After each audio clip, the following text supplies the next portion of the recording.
So we've got some data, which I'm going to try and get through and try and explain, and then I'm going to take a breath and I'm going to pass over to you, and you're going to tell us what it means. Am I now? So, so You basically, re- we're looking at data from the question which we discussed in the last episode, which is all around the performance score. And the first thing we looked at was when people have their first conversation. So how long have they basically been in the business before they have their first conversation on performance? Yes, first Um, conversation on performance rather, yeah. exactly. Because they will With have had hopefully other conversations throughout the first 3 months, just in terms of how they're getting on and onboarding and understanding and all that kind of stuff. mm, yeah, exactly. And obviously, when we dug into the database, we didn't know whether this was going to be an interesting data point or not. No. You know, we just kind of tested like several different things, but this one turned out to be quite interesting. So this is why we're doing Yes. this one. So I've got a nice graph, which will hopefully do a better job of explaining this than me verbally, but I'm going to give it a go anyway. So we've basically got kind of three cohorts, and they're grouped together based on when they had their first conversation. So we've got a group who had their first conversation 1 to 3 months in, then another group 3 to 6 months in, then another group 6 to 12 months in, and then a group who didn't have a score conversation for over a year. And what we actually found was that there's a little bit of a sweet spot where the best time to start having these score conversations is Yeah. between 6 to 12 months. And you'll see from the graph that probably one of the most interesting things is that people who had their first score conversation within the first 3 months actually declined over time. So the way that this is measured is we basically, because all these people have had multiple score conversations, so we basically said, okay, let's group them all together and then look at their first one and then look at how they progressed over time and how they scored themselves over time. People who had a score conversation in the first 3 months decreased over time, their performance went down over time. Then 3 to 6 months went up slightly, and 6 to 12 months went up even more. And then it was sort of went down the other side again from Yeah. 1 year onwards. Yeah, I guess that would make sense in terms of potentially the people that are having the conversation in their first 3 months. I think as a manager and probably as a person, you're working to make people feel really good and you want them to be doing really well, and you don't have as high expectation. So it might be around the fact that given where they are at that point in time, they're doing really, really well.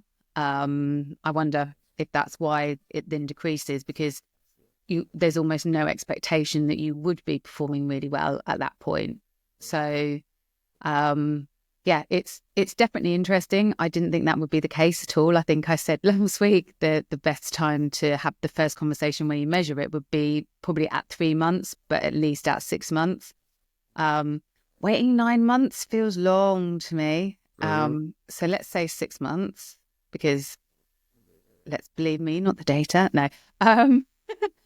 6 months is is on the cusp, isn't it? Exactly. Yeah. Because that cohort, which is like the people who were asked between 6 and 12 months, we will maybe dig into that a bit deeper, but we don't know whether that was 6 months and 1 day or 8 months and 29 days, so it's Exactly. So I definitely think that the 6 month mark is a really good point. If you're going to take any point in time from the data and from everything that I've read, everything that I know, 6 months is probably a really good place to have the first conversation around performance that actually gets measured, that means something. I think you can have the conversation you have to have the conversation about performance before that, but potentially measure it in a different way.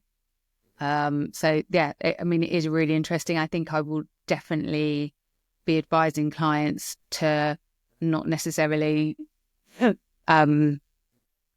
not use the data certainly from the first 3 months, in terms of actually looking at somebody and saying, how good are you? or putting different criteria around that. It's almost like the onboarding period. Maybe that gets ring fenced somehow, because I don't think it is until you're sort of at 6 months you can really start comparing yourself to the rest of the organisation, if that makes sense. Makes Because total until sense. then you're kind of too new, right? And, you probably just don't know what good looks like in that role because you're still learning. Mm.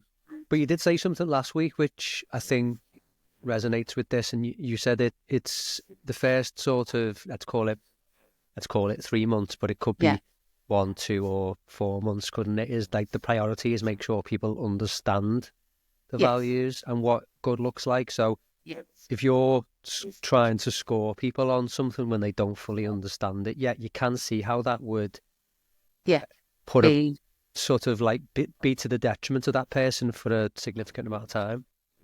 Yeah, and also I wonder, and again, it's about the framing of the question, and I don't know.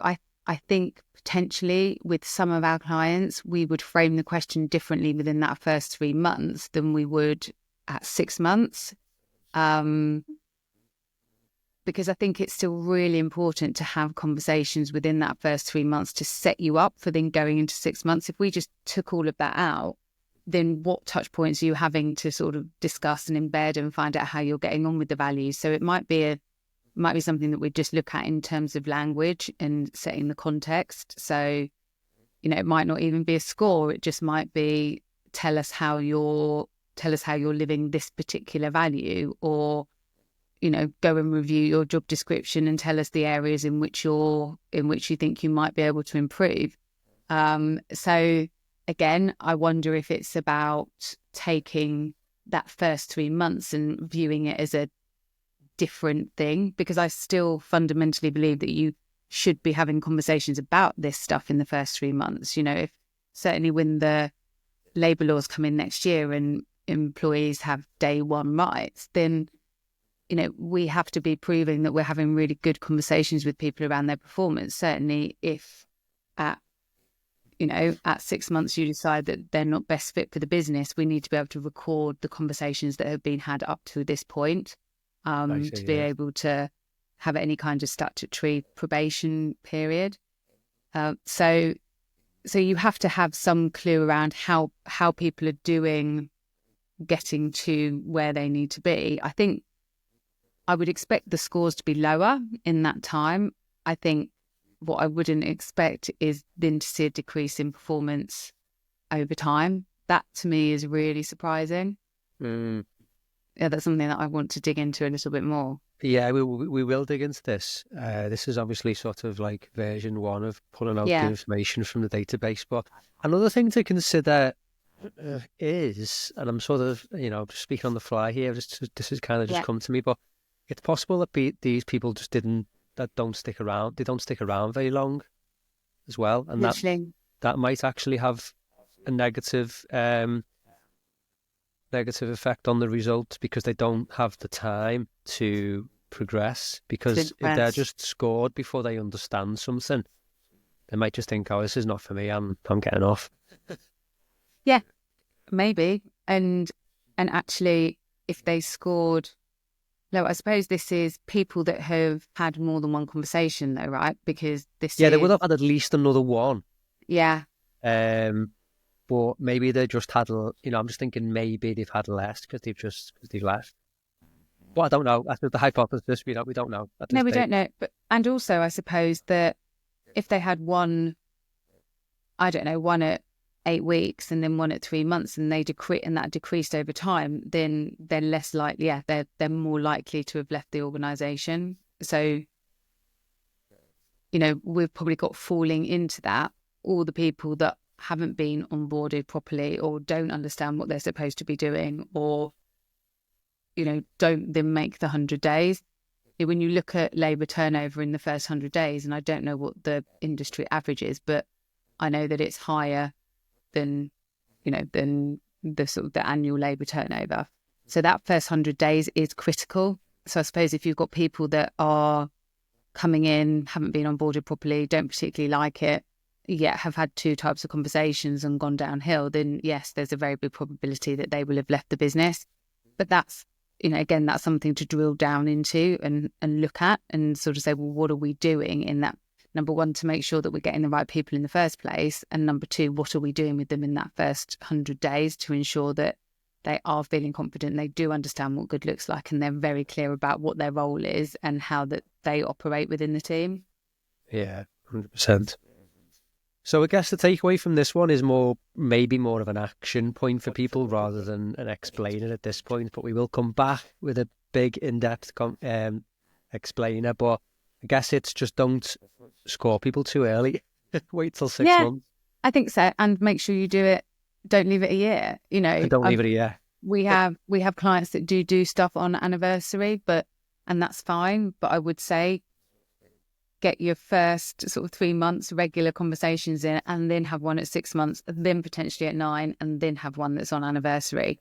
Leaving it a year before you have a conversation with somebody about their performance is leaving it too long, and it's not realistic. You will have had conversations about your performance within that period. It just won't be structured in the way that the business needs it to be structured. Yeah, absolutely. Frequency is important, and we've got some data coming up next week about that. That was a fantastic segue, Jo. Well done. So thank you very much. We'll leave. I absolutely knew that. We'll leave that one. We'll leave that one there, and then join us next week because we'll be talking about frequency of conversations in a bit more depth. So, Jo, for now, thank you so much. Thank you, and speak to you soon.